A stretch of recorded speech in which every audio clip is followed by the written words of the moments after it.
DRG Kids. కథ అమ్మాయిని కాపాడండి. బల్వీర్ నగర్లో హర్పాల్ సింగ్ ఆయన రిటైర్మెంట్ జీవితాన్ని జీవిస్తూ ఉన్నారు. ఆయన కుటుంబంలో ఉన్నది ఆయన భార్య గీత, కొడుకు దీపక్, ఇంకా కోడలు మీను ఉండేవారు. ఇంటి కింద భాగంలో హర్పాల్ సింగ్ ఇంకా గీత గారు ఉండేవారు. పై అంతస్తులో కొడుకు కోడలు ఉండేవారు. పైన ఉన్న వాళ్ళకి కింద ఉన్న వాళ్ళకి ఎప్పుడూ గొడవ జరుగుతూ ఉండేది. ఈ విధంగా మీతో గొడవ పడ్డం నా వల్ల అస్సలు అవటం లేదు. ఇంతకు మించి మనం ఏం చేయగలం? ఆ దేవుడు మనకి ఇలాంటి బిడ్డనిచ్చాడు. కోడల విషయం ఇక చెప్పనక్కర్లేదు.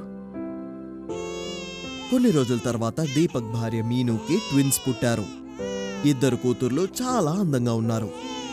కాని మీను ఏమంటున్నారంటే ఆమె ఇద్దరు కూతుర్లో ఒకళ్ళ మొహం కింద ఉన్న వాళ్లలాగే ఉంది అని. రెండో కూతురు చూడ్డానికి మీనులాగా ఉందట. అందుకని తన్ని మాత్రమే చూసుకుంటున్నారు. వాళ్లలాగా లేరు అనుకున్న ఆ కూతుర్ని గీత తీసుకొచ్చి పెంచుకుంటున్నారు. తన పేరే దేవిక. బామ్మగారు ఎప్పుడూ ఆమె మనవరాలు దేవికని చాలా బాగా చూసుకుంటారు. అక్కడ రెండో కూతురు పేరు వేదిక అని పెట్టారు. తను వాళ్ళమ్మ మీనుతోటుంది. మీను చూడమ్మా, నేను చెప్పేది కాస్త విను. త్వరగా చెప్పండి, ఏం కావాలి మీకు? నేను తీరిగ్గా వెళ్ళలేను. ఇలా చూడమ్మా, దేవికాకి మాత్రం పాలివ్వు. నేను నిన్ను బతిమాలుకుంటున్నాను. తను నీ బిడ్డే కదా, తన్ని మాత్రం ఎందుకు దూరంగా ఉంచుతున్నావు? నేను తనకి పాలు ఇవ్వలేనంతే. నాకున్నది ఒకే ఒక కూతురు, తను నా దగ్గరే ఉంది. హర్పాల్ సింగ్ ఏమో ఈ విషయాన్ని కూర్చొని వింటూ ఉన్నారు. అప్పుడు పైకి చూసి మీనుతో ఏమన్నారంటే, కోడలా, నువ్వు అలా మాట్లాడకూడదమ్మా. నువ్వు కాస్త ఆగు. ఇంతకు మించి మాట్లాడవో మర్యాద దక్కదు. అలా చెప్పి మీను రూంలోకి వెళ్ళిపోయింది. దేవిక ఒకవైపు బామ్మ దగ్గర ఆకలితో ఏడుస్తూ ఉంది. బామ్మగారు తన్ని తీసుకుని తాతయ్య పక్కనొచ్చి కూర్చున్నారు. ఇలా చూడు గీత, మహాభారతంలో నేను విన్నదేంటంటే కుంతి కర్ణుణ్ణి నదిలో వదిలేసి వచ్చేటప్పుడు అప్పుడు అక్కడికి వచ్చిన ఒక అతను ఆ పిల్లాడిని తన ఇంటికి తీసుకెళ్లాడట. అప్పుడు తన భార్య రాధాకి సంతానమే లేదట. అందువల్ల కర్ణుణ్ణి వాళ్ళు చాలా గారంగా పెంచుకున్నారట. ఇది చాలా పెద్ద విషయం కదా. ఒకరిని ఒక చోటు నుంచి కాపాడిన వాళ్లే చాలా పెద్ద మనుషులవుతారు, తెలుసుకో. మీరు చెప్పింది నిజమే. ఆ దేవుడు మన దేవిక కోసం ఏదో ఒక మంచే చేస్తాడు. సాయంత్రం దీపక్ కొన్ని వస్తువుల్ని కొనుక్కుని ఇంటికొస్తున్నారు. అలా మెట్లెక్కి పైకి వెళ్ళిపోతూ ఉన్నారు. అప్పుడు వాళ్ల నాన్నగారు ఆయన్ని పిలిచి, నానా దీపక్, ఒకసారిట్రా, నీతో ఒక ముఖ్యమైన విషయం మాట్లాడాల్సింది. పైనుంచి మీను అరుస్తూ మాట్లాడుతోంది. ఏం చెప్తారో నాకు బాగా తెలుసు. నన్ను తిట్టాలి, అంతే కదా? అదేంటో త్వరగా చెప్పండి, నాకిప్పుడు అంత టైం లేదు. కన్నా, నేను చెప్పేది విను. నువ్వు కొంచెం దేవికని చూసుకో. తను నీ గొంతు విన్నప్పుడల్లా ప్రేమతో లేవడం ఇక్కడి నుంచి నేను చూడగలుగుతున్నాను. ఇది చెప్పడానికే పిలిచారా? ఎందుకు అనవసరంగా ఆయనతో మాట్లాడి టైం వేస్ట్ చేసుకుంటారు? త్వరగా పైకి రండి, మనం బయలుదేరి బయటికి వెళ్ళాలి. వస్తున్నాను. ఇలాగే కొన్ని సంవత్సరాలు గడిచిపోయాయి. పిల్లలిద్దరూ కాస్త పెద్దవాళ్లైపోతారు. దేవిక బామ్మని అమ్మ అని పిలవడం మొదలుపెట్టింది. తను బామ్మ లేకుండా ఒక్క నిమిషం కూడా ఉండలేదు. కొన్నిసార్లు ఎప్పుడైనా తాతయ్య తిట్టారు అంటే వాళ్ళమ్మని పిలుచుకొచ్చి తాతయ్య మీద కంప్లైంట్ కూడా చేస్తుంది. సరేనమ్మా, అలాగే. చూడండి, ఎవ్వరూ నా బిడ్డని ఏమీ అనకూడదు. ఒకరోజు దీపక్ మీను మాట్లాడుకుంటున్నారు. ఇలా చూడండి, నేనింకెక్కువ కాలం ఈ ఇంట్లో ఉండలేను. ఒకటి నన్ను ఎక్కడికైనా తీసుకువెళ్ళండి, లేదా వాళ్ళని పంపించేయండి. ఆలస్యం చేశారో నేను ఇంట్లోంచి వెళ్ళిపోతాను. తర్వాత ఆ ముసలాళ్లతో మీరే పడాలి. నన్నేం చేయమంటావు? కిందుండేవాళ్లే అలా మాట్లాడుతూ ఉంటే ఇక్కడ నువ్వు కూడా నన్ను భయపడతావేంటి? ఇక్కడ ఏం చేయలేకపోతున్నాను, అలాగే అక్కడ కూడాను. సర్లేండి, ఆ విషయం వదిలేండి. ఓ మాట చెప్పండి, పిల్లల్ని దత్త తీసుకుంటారే చెడ్డాగారని ఒక ఆయనతో దేవిక గురించి మాట్లాడారా లేదా? మాట్లాడాను. ఎంత అంటున్నారాయన? 5 లక్షల కన్నా ₹1 కూడా ఎక్కువగా ఇవ్వలేనని చెప్పాడు. 4 రోజుల్లో పేపర్స్ రెడీ అయిపోతాయి. సర్లే కానివ్వండి, 5 లక్షలే గొప్ప. ఒకవేళ దేవిక వాళ్ళ బామ్మ తాతయ్య దీనికి అసలు ఒప్పుకోకపోతే? ఒప్పుకోడానికి వాళ్ళెవరు? మన పాప కదా, అన్ని హక్కులు మనకే ఉంటాయి. మధ్యలో ఆపడానికి వాళ్ళెవరు? అడ్డొస్తే కాళ్ళెరకొడతాను. మీరు త్వరగా పేపర్స్ సిద్ధం చేయించండి. బామ్మ గీత దేవికకి స్నానం చేయిస్తున్నారు. దేవిక టబ్లో కూర్చొని స్నానం చేస్తోంది. అప్పుడు దీపక్ అటువైపు నుంచే నడిచి వెళ్తున్నారు. దేవిక 2-3 సార్లు నాన్న నాన్న అని పిలిచింది, కానీ ఆయన ఏమీ పట్టించుకోలేదు.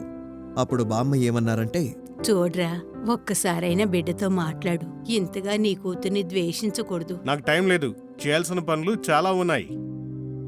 అలా అని చెప్పి దీపక్ బయలుదేరిపోయారు. గీత దేవికాకి స్నానం చేస్తున్నప్పుడు ఏమంటున్నారంటే, చూడు, అమ్మెక్కడుంది? చిన్న వేదిక ఎక్కడుంది? పైన. నిన్ను ఎక్కువగా ప్రేమించే వాళ్ళెవరు? మీరే అమ్మా. ఆ, దేవిక గీత బామ్మకి ముద్దు పెట్టింది. సరే తల్లి, డ్రెస్ వేసుకుందిగాన్రా, ఎక్కువసేపుంటే జలుబు చేస్తుంది. గీత దేవికాకి టవల్ని చుట్టి రూంలోకి తీసుకెళ్తున్నారు.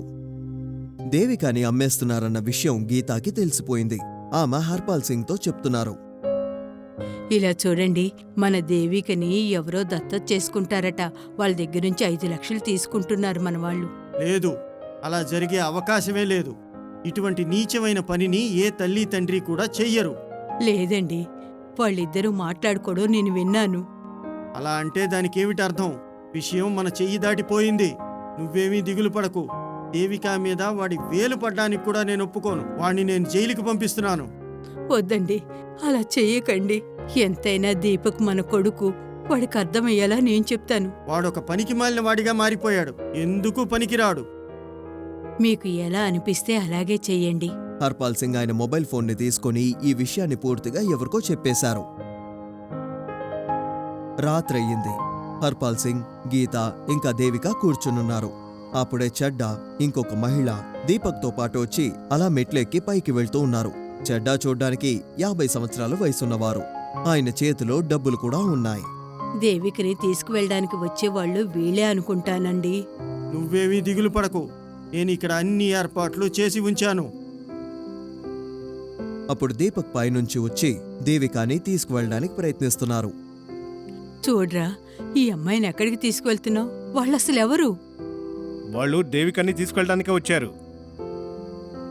నువ్వు చేసే విషయం చాలా పెద్ద తప్పు. అర్థం చేసుకో. ఏది సరైన పనో నాకు బాగా తెలుసు. అనవసరంగా మధ్యలో మీరు కలగ చేసుకోకండి. దీపక్ దేవికాని తీసుకుని పైకి వెళ్తున్నారు. దీపక్, మీను, చెడ్డా, ఆ మహిళ అందరూ పైనే ఉన్నారు. 5 లక్షలు చాలా తక్కువ. ఇలా చూడండి, ఈ విషయం గురించి నేను దీపక్కి ముందే చెప్పాను. సరే, ఇలా చూడండి, మీరు ఇంతగా అడుగుతున్నారు కాబట్టి 5 లక్షలకి పైన ఇంకొక 50,000 వేసిస్తాం. చెడ్డా బ్యాగ్ నుండి 5 లక్షల రూపాయలు తీసి టేబుల్ మీద ఉంచారు. దీపక్ని ఒక పేపర్ మీద సైన్ చేయమని చెప్పి అడిగారు. ఇదిగోండి పేమెంట్. 5.5 లక్షలు ఇచ్చాను. ఈ బిడ్డ ఇక నుంచి మాకు సొంతం. మీకు శుభాకాంక్షలు. దీపక్ గారు, ఎవరు అబ్జెక్షన్ చెప్పరు కదా? అప్పుడు ఒక గొంతు వినపడింది. చట్టం తప్పకుండా దీన్ని ఆబ్జెక్ట్ చేస్తుంది. వెంటనే పోలీసులు రూంలోకి వచ్చారు. ఆ పాప ఎవరి బిడ్డ అయినా సరే, తనని కొనడం గాని అమ్మడం గాని చేయడం చాలా పెద్ద నేరం. ఇప్పుడు మీ నలుగురిని మేము అరెస్ట్ చేయబోతున్నాం. నలుగురిని అరెస్ట్ చేసి పోలీసులు కిందకి తీసుకొచ్చేశారు. దీపక్, మీను క్షమాపణ కోరుతున్నారు. అప్పుడు గీత గారు ఏమన్నారంటే, క్షమాపణ చెప్పాలనిపిస్తే మీ కూతురు దేవికే చెప్పండి. మిమ్మల్ని ఆ దేవుడు కూడా క్షమించడు. నన్ను క్షమించు బంగారం. లేదు, నువ్వు చాలా చెడ్డ అమ్మవి. వీళ్ళని మీరు తీసుకెళ్ళండి ఇన్స్పెక్టర్ గారు. ఇటువంటి మనుషులు ఇక్కడ ఉండనేకూడదు. వీళ్ళకి వీలైనంత వరకు కఠినమైన శిక్ష ఇవ్వండి. పోలీసులు నలుగురిని తీసుకువెళ్ళిపోతున్నారు. నలుగురు సిగ్గుతో తలదించుకుని పోలీస్ బండిలో కూర్చున్నారు. బండి అక్కడి నుంచి బయలుదేరిపోయింది. చెడు చెయ్యాలి అనుకుంటే ఎప్పుడూ చెడే జరుగుతుంది.